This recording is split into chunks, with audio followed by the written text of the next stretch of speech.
Bismillahirrahmanirrahim. Assalamualaikum warahmatullahi wabarakatuh.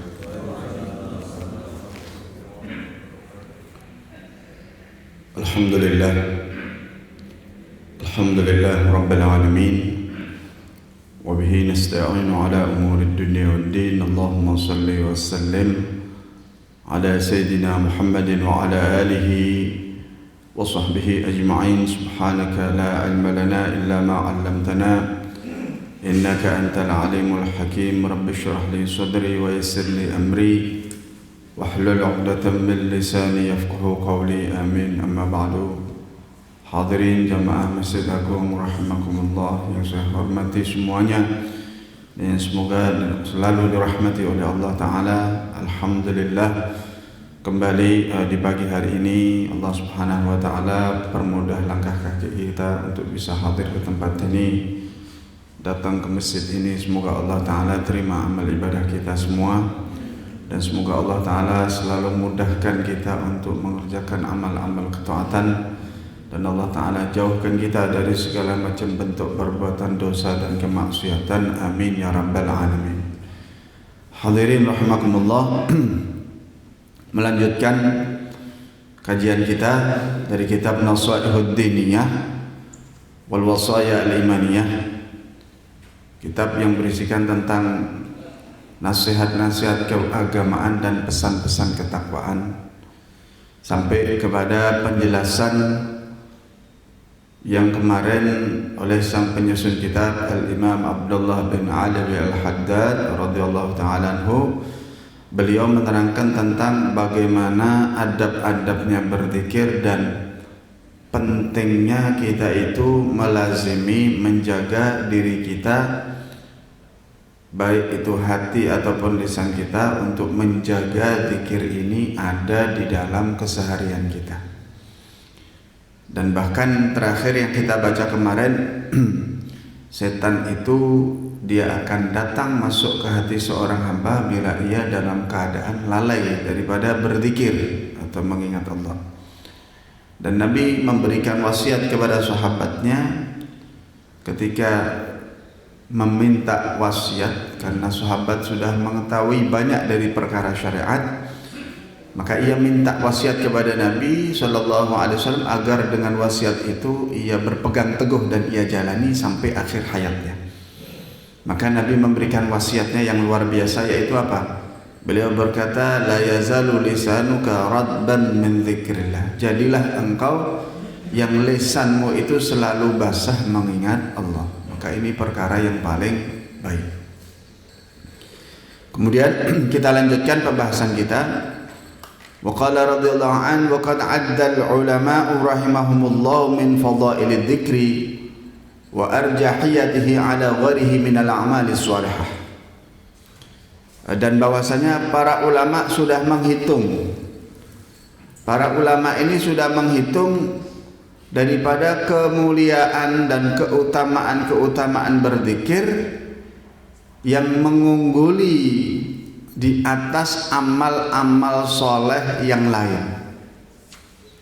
Jadi para ulama ini sudah menyebutkan tentang kelebihan amal yang namanya berzikir ini di atas amal soleh yang lainnya. Yaitu apa? Ulama menyebutkan kenapa kok yang namanya berzikir itu lebih unggul, lebih utama dari bentuk amal-amal soleh yang lain. Mereka mengatakan annahu tumkinul mudawamah alaihi jamil awqati wal ahwal. Bahwasanya berzikir itu dibanding dengan amal yang lain, yaitu apa? Zikir itu amat sangat memungkinkan untuk kita bisa melanggengkannya di seluruh waktu-waktu dan keadaan kita. Zikir ini satu amal yang kita bisa ajak kapanpun itu. keadaan apapun kita. Li'annahu ghairu mu'aggatin biwaqt. Karena berzikir ini satu amalan yang tidak terikat pada waktu-waktu tertentu. Tidak ada waktu tertentu yang mengikat seseorang harus berzikir di waktu itu atau di saat itu saja. Ya. Bal huwa ma'murun bihi 'ala dawam. Bahkan berzikir ini dihimbau, diperintahkan untuk dikerjakan 'ala dawam, dalam keadaan yang selalu kita kerjakan, tidak terputus apapun itu. Kapanpun waktunya, zikir itu satu amalan yang harus kita kerjakan secara langgeng. Wa ta'aqahu al-muhdits wal junub, dan memungkinkan berzikir itu untuk tetap bisa dilakukan, baik orang itu orang yang muhdits, berhadas kecil, wal junub, ataupun berhadas besar. Ya. Wal mashghul wal farid, ataupun zikir itu tetap bisa dikerjakan oleh orang yang sampai dikatakan sibuk pun dia tetap bisa berzikir, bahkan orang yang farid, orang yang punya banyak waktu luang. Wala hakadha ghairuhu min as-salati was-shawmi wat-tilawah. Beda halnya dengan ibadah yang lain. Seperti apa? Seperti salat ataupun puasa ataupun membaca Al-Qur'an. Maka salat, puasa dan baca Quran ini satu amal, bentuk amal-amal yang fa innalaha syara'ita tatawaqqafu 'alaiha wa awqatan la tasihhu illa fiha. Adapun salat, adapun puasa dan baca Quran ini adalah satu bentuk macamnya amal yang memiliki syarat-syarat yang harus dijalani dan memiliki waktu-waktu tertentu yang tidak sah dikerjakan kecuali pada waktunya saja. Ya. Wa afdhalul amal as-shalah. Padahal kita tahu bahwa seutama-utamanya ibadah adalah salat. Tapi salat itu wa hiya mamnu'atun fi nahwi thuluthun nahar. Tapi salat itu diharamkan dikerjakan di sepertiga siang, yaitu waktu istiwa. Ketika waktu istiwa, haram seseorang itu mengerjakan sholat.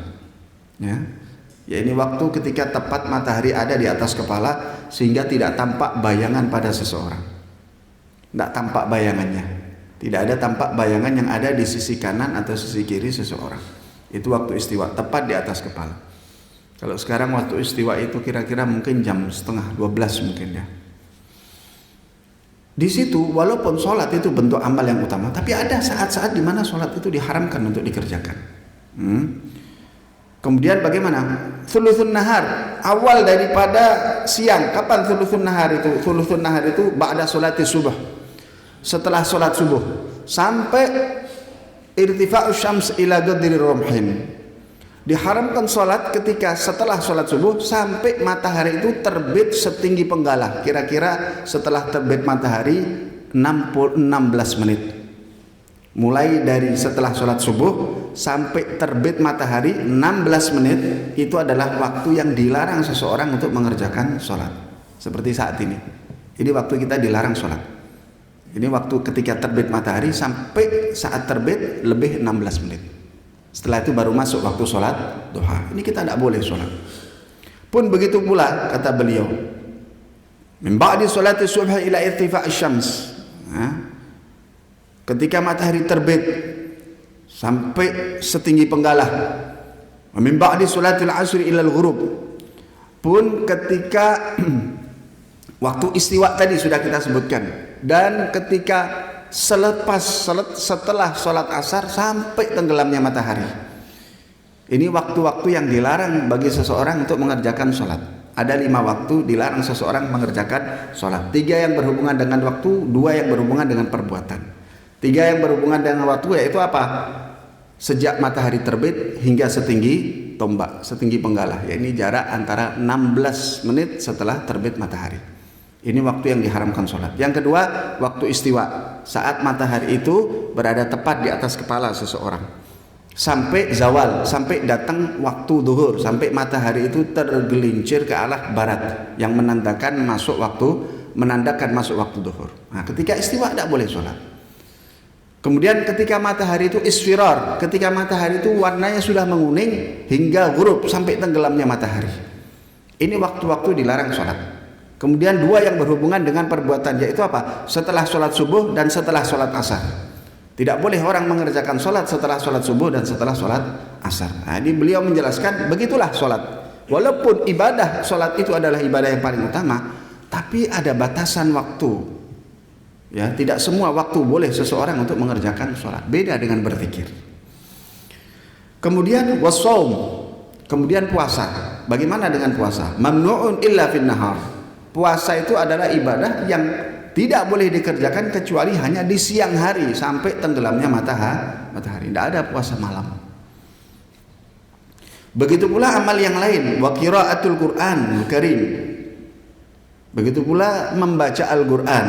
Yang Nabi menyebutkan sebagaimana hadis yang sudah kita baca, afdhalu ibadati ummati qiraatul Quran. Seutama-utamanya ibadahnya umatku itu baca Quran. Maka baca Quran ini pun walaupun daripada di antara bentuk ibadah yang paling utama, tapi mamnu'atun ala sahibil janabah.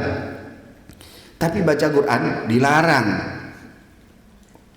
Dilarang baca Quran bagi siapa? Orang yang terkena hadas besar. Wa ghairu mahbubah min sahibil asghal, dan tidak dihimbau, tidak disukai kalau orang itu membaca Al-Qur'an ketika orang itu sedang dalam kondisi sibuk. Allati tufarriqul qalbi haitsu la yasta'imu maha qalbuh. Yang mana kalau dia baca Quran saat sibuknya terpecah fokusnya sehingga dia tidak bisa menghadirkan hatinya saat membaca Al-Qur'an. Ini walaupun tidak haram, tapi hal itu tidak disukai dalam syariat, tidak dihimbau. Ya. Kemudian bagaimana? Wa amma dzikru wa dzalika, kenapa hal itu kok sampai kita kalau sedang dalam keadaan sibuk terus kita baca Quran, itu ulama menyatakan ghairu mahbubah, tidak disenangi, tidak dihimbau. Kenapa? Dihormatil Quran wa jalalatih, karena kita menghormati kemuliaan Al-Quran dan keagungannya, mengagungkan Quran. Jadi jangan disambi kalau baca Quran. Ini bentuk amalan-amalan yang selain zikir. Wa amma dzikru, adapun berzikir, faqad wasa'allahu ta'ala al-amru fihi. Adapun berzikir, Allah Ta'ala luaskan di dalam urusan berzikir itu.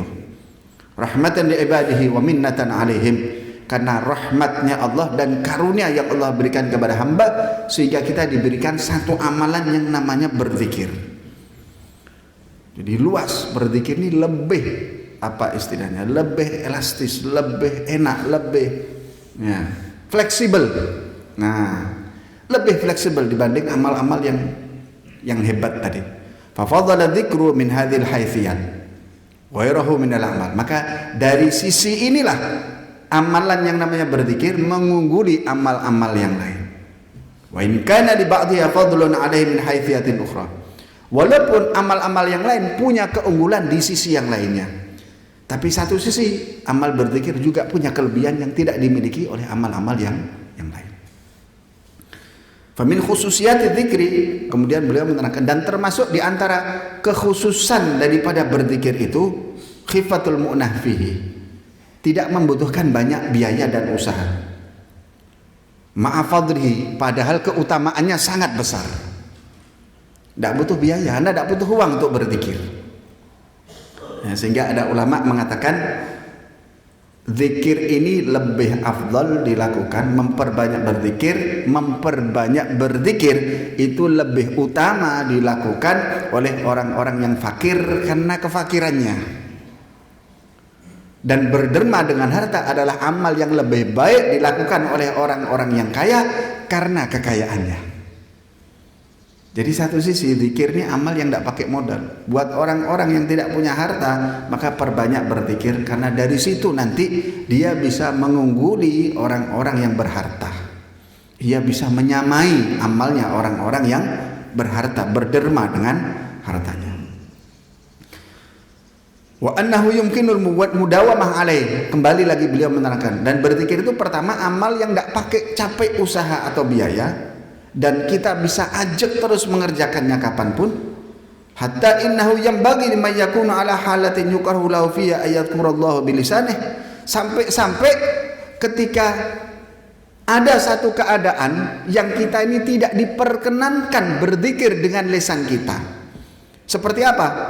Mithlu al-khala, seperti keadaan saat kita di kamar mandi. Wal jima, atau saat kita berjima mendatangi istri kita. Ini adalah keadaan yang dimana ulama memakruhkan kita menyebut nama Allah dengan lisan kita. Alla yafala an dzikrillah biqalbi. Namun Allah Ta'ala tidak mencegah kita untuk tetap jangan lupa saat ada di dua keadaan ini tetap berzikir walaupun dengan hati kita. Jadi kalau di kamar mandi kita tidak boleh berzikir dengan lisan tapi dengan hati. Ketika kita mendatangi istri kita, kita dimakruhkan untuk mengucap zikir dengan lisan kita, tapi kita berzikir dengan hati. Jadi luar biasa berzikir dan keadaan apapun bisa.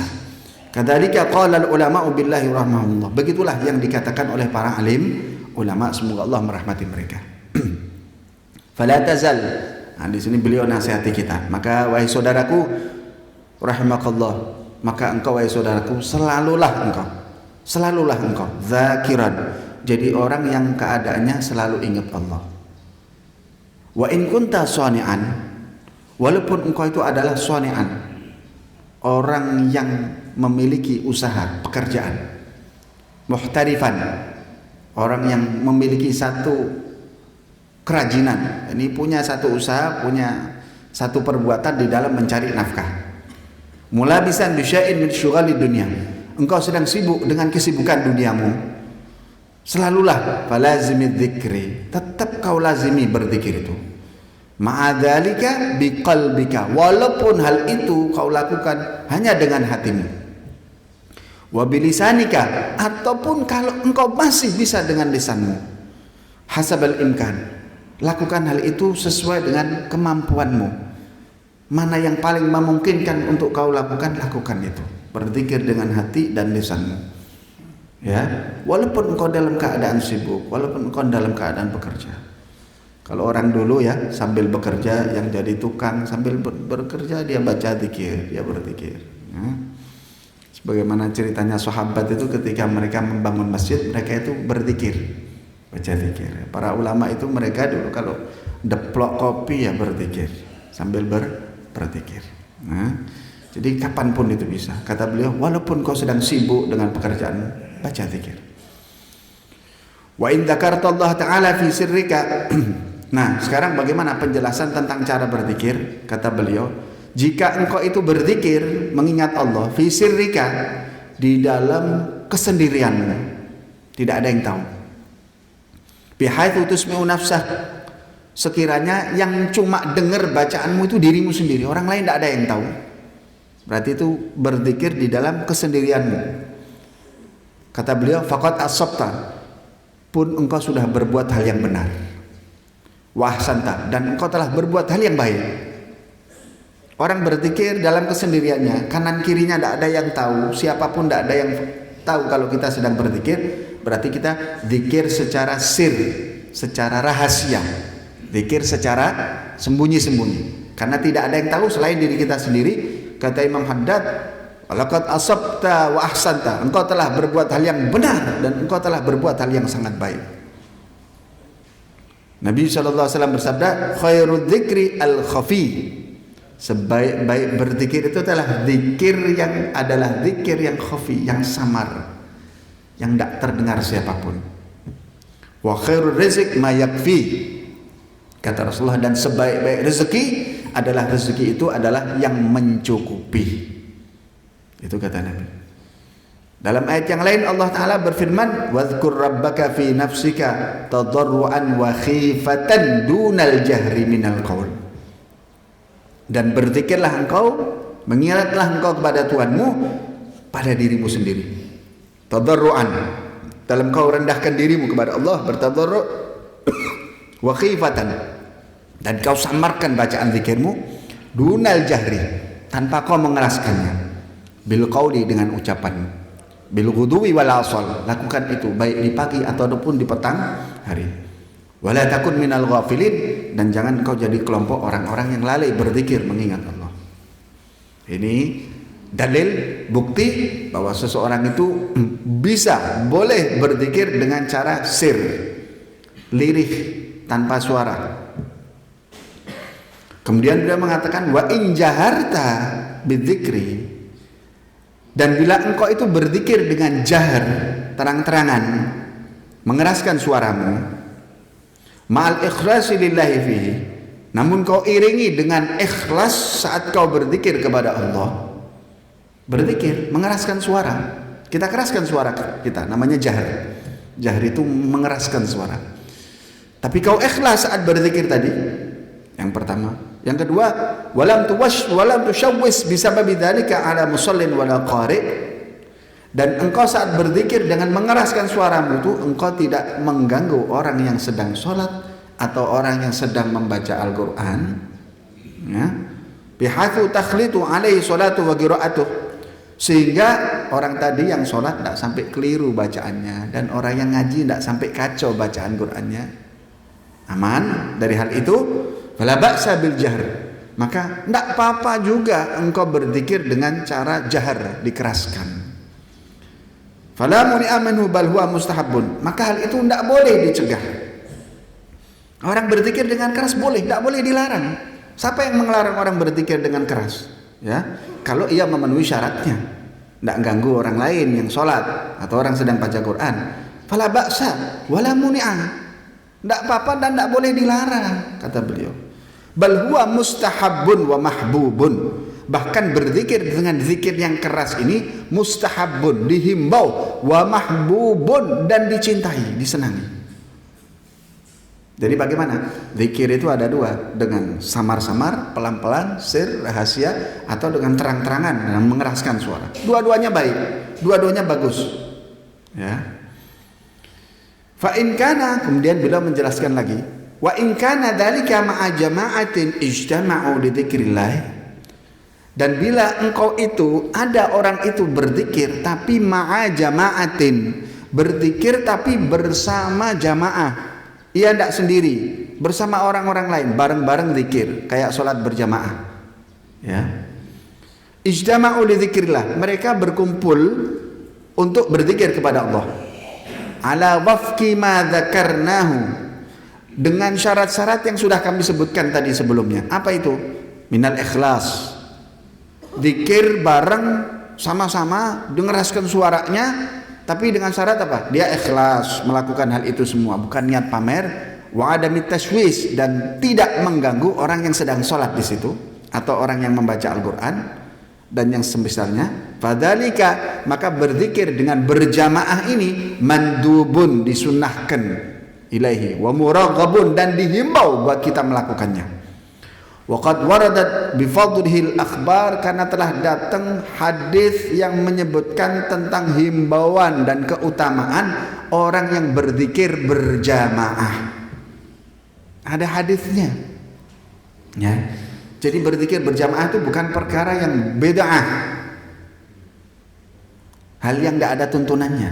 Ada tuntunannya. Beliau menyebutkan akhbar, hadis-hadis Nabi menyebutkan, ya. Apa saja itu? Di sini satu hadis beliau menukil qala alaihi salatu wassalam, dalil bukti dasar tuntunan orang yang berzikir secara berjamaah. Nabi SAW bersabda, ma ijtama'a qaumun fi baitin min buyutillah, tidaklah berkumpul sekelompok kaum. Kaum ini kan banyak, ya. Tidak berkumpul sekelompok kaum fi baitin min buyutillah, di salah satu rumah daripada rumah-rumahnya Allah, yaitu masjid ataupun dimanapun tempat. Yadhkurunallaha ta'ala, mereka berkumpul di satu tempat dan termasuk ini rumah-rumahnya Allah. Mereka di situ berzikir, yuriduna bidzalika wajhallaha ta'ala, yang mana mereka berkumpul dan berzikir tadi hanya mencari keridhaan Allah Ta'ala. Illa, terkecuali orang yang berzikir itu semuanya ghafara lahum, Allah mengampuni dosa-dosa mereka semua. Wa baddala sayyi'atihim hasanat, dan dosa kejelekan orang yang ada di situ diganti oleh Allah Ta'ala dengan nilai pahala. Ini hadisnya sahih. Siapa yang kumpul berzikir bareng, diampuni dosanya, dan dosanya tadi diganti dengan pahala. Coba bagaimana kemurahan Allah, luar biasa. Coba kita cari amal yang kalau kita dosa kemudian diganti jadi pahala, bagaimana? Tidak ada seperti berzikir. Jadi zikir ini luar biasa. Kemudian bagaimana? Di sini beliau mengatakan hadis Nabi yang berikutnya apa? Qala alaihi salatu wassalam. Nabi juga bersabda, "Ma qa'ada qaumun." Ini hadisnya sahih semua. Hadis pertama tadi sudah kita sebutkan. Hadis kedua yang masih menjelaskan tentang keutamaan zikir bareng-bareng. Maka ada kaumun, tidaklah duduk sekelompok kaum yadhkurunallah, mereka semua yadhkurunallah. Ini fi'ilnya jamak mudzakkar salim, artinya apa? Semuanya bareng-bareng zikir ya. Illa haffathumul malaikah, terkecuali kaum tadi diliputi oleh malaikat-malaikatnya Allah, turun malaikatnya Allah. Kita cari amal yang kalau dikerjakan mancing datangnya malaikat apa ya, zikir. Malaikat datang meliputi mereka. Wa ghasyiyatuhumur rahmah, dan rahmatnya Allah Ta'ala pun meliputi mereka, turun kepada mereka. Rahmatnya Allah Ta'ala turun. Wa nazalat alaihimus sakinah, dan Allah turunkan ketenangan kepada mereka. Wa dzakarahumullahu fi man indah, dan Allah menyebut mereka yang ada di situ di hadapan khalayak malaikatnya. Jadi luar biasa. Siapa yang mengatakan berzikir bersama-sama itu tidak ada tuntunannya. Nabi yang menyebutkan dengan hadis yang sahih, luar biasa, jelas, nyata-nyata. Ya, ini Nabi yang mengatakan. Bahkan Nabi mengatakan bagaimana? Idza marartum biriyadil jannah farda'u. Kalau kalian itu melewati kebun surga, maka mampirlah. Nabi mengatakan kebun surga. Bagaimana kebun surga? Dikatakan perkara yang bid'ah atau yang tidak ada tuntunannya. Kalau engkau tuh melewati kebun surga, mampirlah, singgahlah engkau di situ. Maka sahabat bertanya, "Wa ma riyadul jannah?" Ya Rasulullah, kebun surga itu apa? Hilakul dzikri, kelompok-kelompok orang yang berzikir. Kelompok berarti tidak sendiri, artinya berjamaah, bareng-bareng. Kelompok-kelompok zikir itulah kebun-kebun surganya Allah. Coba lihat, dikatakan kebun surga. Dalam riwayat yang lain, majalisud dzikri, kebun surga itu adalah majelis zikir. Sudah jelas nih Nabi menyebutkan, semua hadisnya sahih. Bahkan dalam hadis yang panjang, sebutkan dalam hadis yang panjang, innalillahi ta'ala ika sayyaratan, sesungguhnya Allah Ta'ala itu menciptakan malaikat-malaikat yang namanya malaikat sayyarah. Siapakah malaikat sayyarah ini? Fil ardi, mereka berjalan mengelilingi bumi. Ini malaikat sayyarah ini. Yatlubuna majalisad dzikri, pekerjaannya, tugasnya dari Allah keliling bumi untuk mencari majelis-majelis zikir itu tadi. Tsumma saqal hadis. Kemudian hadis panjang disebut, disingkat oleh beliau karena terlalu panjang, hingga akhirnya malaikat ini setelah hadir di situ menghadap kepada Allah dan Allah bertanya kepada mereka. Singkat hadis, nah di sini percakapan antara Allah dengan malaikat sayyahin itu tadi. Malaikat sayyarah. Kata Allah Ta'ala, wahai malaikat, apa yang mereka minta? Apa yang mereka mohon kepada aku perlindungan? Kata malaikat, ya Allah, mereka minta surga, mereka berlindung denganmu dari api neraka. Maka Allah Ta'ala berkata kepada malaikat, ushidukum, saksikan wahai malaikatku, engkau yang jadi saksi, kalian jadi saksi. Anni qad ghafartu lahum, aku sudah mengampuni dosa-dosa mereka. Aku sudah mengampuni dosa-dosa mereka. Siapa? Az-zakirin, yakni orang-orang yang bersama-sama berzikir. Wa a'taituhum ma yas'alun, dan saksikan wahai malaikat, aku telah memberikan apa yang mereka minta dari aku. Apa yang diminta diberi. Wa'adtuhum mimma yasta'idun, dan saksikan wahai malaikat, aku memberikan kepada mereka perlindungan yang mereka minta kepada aku berlindung darinya. Luar biasa, dahsyat ini ya. Ketika Allah mengabulkan semua permintaan orang yang berzikir, yang duduk di dalam kelompok zikir, fatakulul malaikah, tiba-tiba malaikat ini mengatakan, di antara mereka malaikat ini berkata, ya Allah, fihim fulanun abdun khatta. Ya Allah, ada di antara orang yang hadir majelis zikir itu si fulan, disebutkan namanya oleh malaikat di hadapan Allah. Ada di antara mereka itu, tapi ya Allah, ada di antara mereka itu satu, si fulan itu namanya abdun, dia seorang hamba yang khata', sering banget berbuat dosa, sering banget berbuat kesalahan. Wa inna ma marra fajalasa ma'ahum, dia cuma sekedar lewat kemudian singgah duduk sebentar saja. Dia tidak punya niat apa-apa, dia cuma lihat kok ada orang kumpul-kumpul zikir, dia duduk di situ, dan ini adalah pendosa kata malaikat, khata', orang yang suka berbuat dosa. Terus bagaimana ya Allah? Apakah kau akan berikan sebagaimana kau berikan kepada orang yang berzikir tadi? Engkau ampuni dosanya, kau kabulkan permintaannya, kau lindungi dari api neraka. Maka Allah Ta'ala berfirman, yaqulullahu ta'ala, Allah Ta'ala berkata kepada malaikat, humul qaum, orang-orang yang berzikir itu adalah sekelompok kaum, la yashqa bihim jalisuhum, yang mana tidak akan celaka siapa saja yang bergabung dan duduk bersama mereka. Orang punya kumpulan masjid zikir, siapapun yang datang diampuni dosanya. Ya, termasuk kelompok orang yang berzikir. Wa masyhur, maka hadis ini hadis yang sangat masyhur. Ya. Ini kitab Nasha'ih Diniyah ini, satu kitab yang disusun oleh Shahibur Ratib Al-Imam Abdullah bin Al-Haddad, yang sempat hendak dicarikan referensi pengambilan dasar hadis-hadis yang ada di dalam kitab ini. Ternyata semua kitab hadis yang ada di dalam kitab ini, periwayatan hadis yang ada di dalam kitab ini, semuanya riwayatnya sahih. Tidak ada satupun yang riwayatnya dhaif. Jadi ini amalan yang kita kerjakan, himbauan, ajakan yang kita dapatkan dalam kitab ini adalah semuanya berdasarkan Quran dan Sunnah Nabi. Jadi silahkan, kita mau berzikir sendiri, monggo. Kita mau berzikir dikeraskan, monggo. Mau bareng-bareng kumpul satu masjid, monggo. Silahkan. Sesuai dengan syaratnya, orang ini akan dapat pahala. Dan bagaimana janjinya orang yang berkumpul bersama-sama untuk mengingat Allah, luar biasa besarnya. Mudah-mudahan Allah Ta'ala gerakkan kita jadi orang yang dimudahkan untuk berzikir, baik dalam keadaan waktu luang kita ataupun dalam keadaan waktu sempit kita, baik dalam keadaan sibuk kita, baik dalam keadaan sehat kita ataupun dalam keadaan sakit kita, baik dalam keadaan kita penuh dengan dosa ataupun dalam keadaan kita penuh dengan ketaatan.